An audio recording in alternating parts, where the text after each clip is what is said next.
അത് 4-ാം ദിവസം state mission ചർച്ചയ്ക്ക് വിളിച്ചതാണ്. 14-ാം തീയതി 15-ാം തീയതി ഞാൻ ചർച്ചയ്ക്ക് വിളിച്ചിരുന്നു.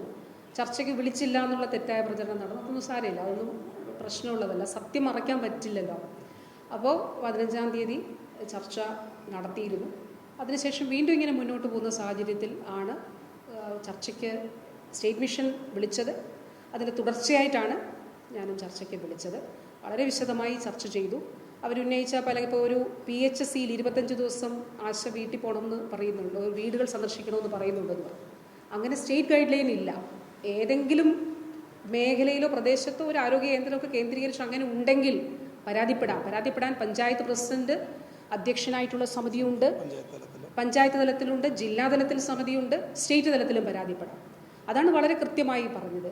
ഏതെങ്കിലും തരത്തിൽ ഓവർ ബേർഡൻഡ് ആകുന്നുണ്ടെങ്കിൽ ദേശീയ ഗൈഡ് ലൈന് വിരുദ്ധമായിട്ടുള്ള ഒരു കാര്യവും നമ്മളിവിടെ ചെയ്യുന്നില്ല.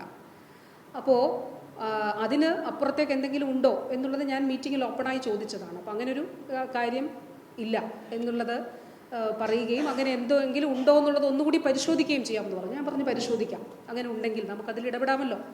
ഇപ്പോൾ ഇങ്ങനെ ആശമാരുടെ ചില ഒറ്റപ്പെട്ട വിഷയങ്ങൾ ഉണ്ടെങ്കിൽ, അല്ലെങ്കിൽ കൂടുതൽ പേർക്ക് അങ്ങനത്തെ പ്രശ്നങ്ങൾ ആരോഗ്യ കേന്ദ്രങ്ങൾ കേന്ദ്രീകരിച്ച് സ്റ്റേറ്റ് മിഷൻ്റെ നിർദ്ദേശങ്ങൾക്ക് വിരുദ്ധമായിട്ടുണ്ടെങ്കിൽ അതിൽ ഇടപെടാം. പരാതികൾ ഉണ്ടെങ്കിൽ, വ്യക്തിപരമായ പരാതികൾ ഉണ്ടെങ്കിൽ നമുക്ക് ഇടപെടാം. അതെല്ലാം വളരെ ഓപ്പണായിട്ടുള്ള നിലപാടാണ് അതിൽ സ്വീകരിച്ചത്. അതങ്ങനെ തന്നെ ആയിരിക്കുകയും ചെയ്യും.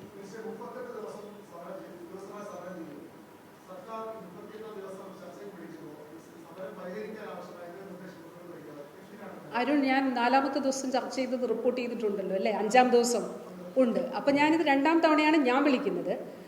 നേരത്തെ സ്റ്റേറ്റ് മിഷൻ വിളിച്ചു. അപ്പോൾ ഇതിൽ ബാക്കി ഇവർ പറയുന്ന മുഴുവൻ കാര്യങ്ങളോടും വളരെ അനുകൂലമായ നിലപാടാണ്. ഇതിലും അനുകൂലമായ നിലപാടാണ്. നിങ്ങൾക്ക് തരില്ല, ഞങ്ങൾ ഇത്രയും തന്നിട്ടുണ്ടല്ലോ, തരില്ല എന്ന നിലപാടില്ല.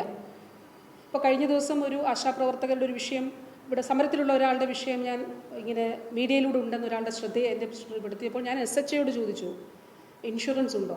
സ്റ്റേറ്റ് ഇൻഷുറൻസ് ഉണ്ട്. കാസ്പിൽ ഉൾപ്പെട്ടിട്ടുള്ള വ്യക്തിയാണ്.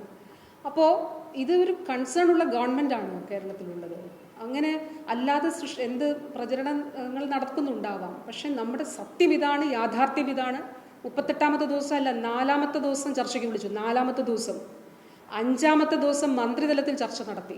അന്നും വളരെ ഇതായിട്ട് ഞാൻ അവരോട് അഭ്യർത്ഥിച്ചു.